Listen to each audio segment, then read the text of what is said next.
Hi all, ಇವತ್ತು ಬಿಸಿಬೇಳೆ ಬಾತ್ ಮಾಡ್ತೇನೆ simple ಆಗಿ. ಇದಕ್ಕೆ 1 ಕಪ್ ಅಕ್ಕಿ ತಗೊಳ್ಳಿ, 3/4 ಕಪ್ ಅಷ್ಟು ತೊಗರಿ ಬೇಳೆ, ಎರಡನ್ನೂ ಚೆನ್ನಾಗಿ ತೊಳಿಬೇಕು. ಆ ವೈಟ್ ರೆಸಿಡ್ಯೂ ಹೋಗ್ಬೇಕು, ಸೊ ಅಲ್ಲಿ ತನಕ ತೊಳಿರಿ. ಈಗ ಕುಕ್ಕರ್ ಮುಚ್ಚಳ ಮುಚ್ಚಿ 2 ಕೂಗಷ್ಟು ಕೂಗಿಸ್ಕೊಳ್ಳಿ.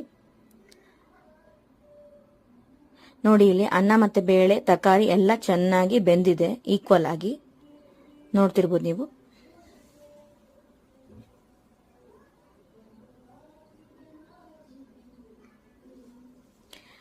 ಈಗ ಒಗ್ಗರಣೆಗೆ 1 ಸ್ಪೂನ್ ಎಣ್ಣೆ ಹಾಕೊಳ್ಳಿ,